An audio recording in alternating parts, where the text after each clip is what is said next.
Ladies and gentlemen, we are back with another tactic from the always amazing GYR. Today, we have a 3-3-1-3, I guess is how I'm going to say this. He's called it Dr. Octopus, and in testing, it has done very, very well. It's won the Northern Irish League with Cliftonville. It won a treble, including a Champions League with Inter Milan. And this is how it did with Chelsea, as you can see right now. They won the Premier League.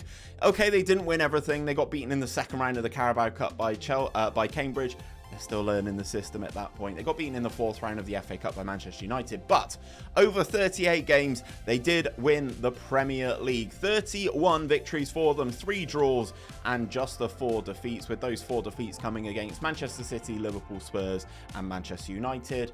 No real shame in that. You can also see, if we look at the goal scorers, Christopher Nkunku has had a very good season, 22 goals for him, 19 for Nicholas Jackson, who has started this season in real life very, very well. And Noni Madueke actually ousted Cole Palmer in this tactic, in the simulation, because we just holidayed for it and left the tactic, left the picking up to the assistant manager. Noni Madueke, fantastic season for him there.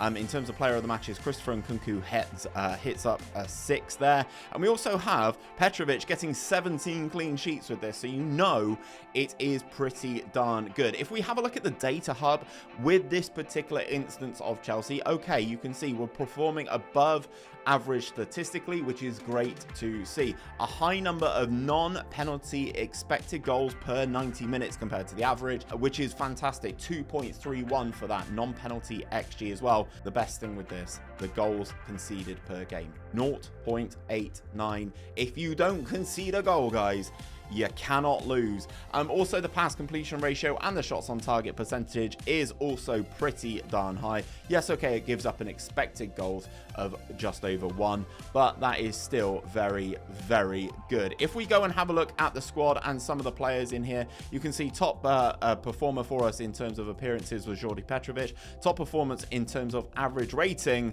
is Reece James, a man who I'm sure Chelsea fans would love to get back on the field. And to be honest, even in this tactic test, you can see we're not even training them in the right positions. In terms of goals, though, you can see 22 for Christopher Nkunku, 19 for Nicholas Jackson. We have 18 for Noni Madueke as well. Goals in there for Raheem Sterling, Enzo Fernandez, and Cole Palmer. As I mentioned, Cole Palmer coming off the bench, a decent amount there. Number of assists is obviously the fullbacks in this one. It is a back 3 in terms of centre backs, but there are wing backs, Ben Chilwell and Reece James both getting 12 assists each, as well as Malo Gusto getting himself 10 as well. You can kind of see the problems that maybe Reece James has had, because, shocker, he's injured. Oh, he's broken his leg. Of course he has. I've got a Reece James jersey here. Of course he's broken his leg. In his 18 games in the Premier League, he got 4 goals and 11 assists, and then in this simulation, he broke his leg, and they still bloody won the Premier League. How crazy is that? But you can see the goals are shared around the team, and if we go into the tactic, this is what it looks like. As you can see, we do have the 3 defenders. We've got Caicedo sat in front of them for that protection. The 2 wide wing backs as well. They are obviously complete wing backs. I'll go through and I'll break down the roles and instructions in a minute. We've got an AP there, which will allow Enzo Fernandez in this particular position to bomb forward and basically create an extra body here, and then obviously the 2 wide players, and then Christopher Nkunku up top. We are going to go through and break this down role by role, instruction by instruction. If you do want to get a download link and you are on PC and Mac, it's down in the description as always. And whilst you're down there, these videos wouldn't be possible without GYR, so please do go and show him some love. Twitch, Twitter, Patreon, Discord, it's all down there for G, so please do go and show him some love, as he is my tactics guru. So starting off in goal then, we do have Jordi Petrovic. He is a sweeper keeper on defensive duty with the additional instruction of tackle harder.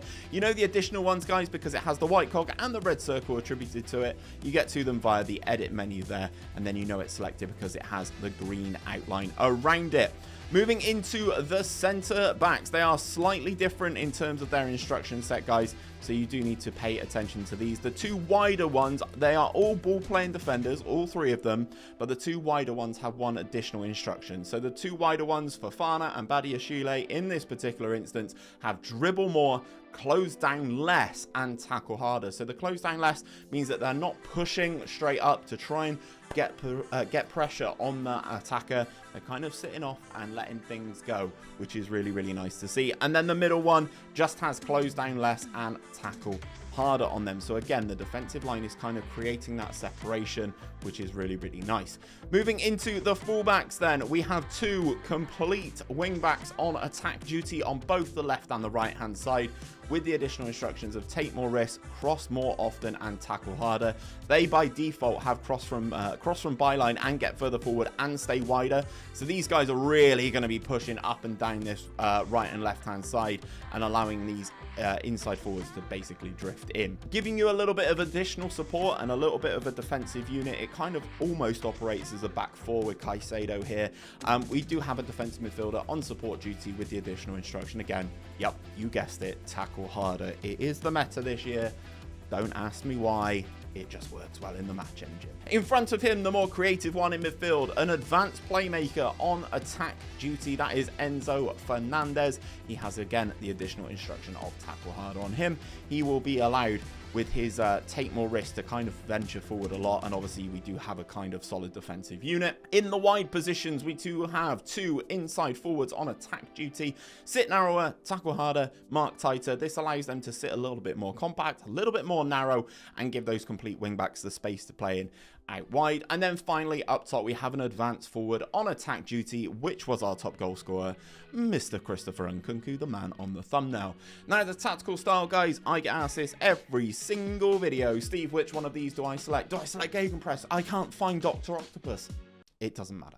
Whichever one of these you want to go for, it doesn't matter. If you select park the bus and then change the mentality to attacking, it's not part of the bus anymore, guys. It really doesn't make a difference. Select any one of these preset styles and then run through and follow the instructions that I'm about to give you. This is an attacking mentality on this tactic. As you can tell, we've got lots of attacking roles here. Obviously, the striker, the two wide players, the two wing backs, and the central midfielder. They are all set to attacking duty. So we are going attacking with this mentality, and in possession, this is how we are set up. Narrow in terms of that attacking width. We are focusing play down the left and the right. We are overlapping down the left and the right with those complete wing backs, and we are also playing out from our back line. Shorter passing directness is set up for this one, and a higher tempo cranked all the way up to the top. Low crosses into that final third, but that is all we're doing in that final third. We're letting the boys cook. They can kind of do whatever they want in other areas.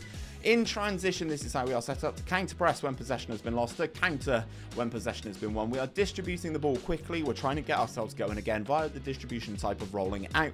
There are many options. We're letting the goalkeeper pick the best one. We've got 3 centre backs. We've got 2 wing backs as well, and a defensive midfielder, so he will pick the best option for you.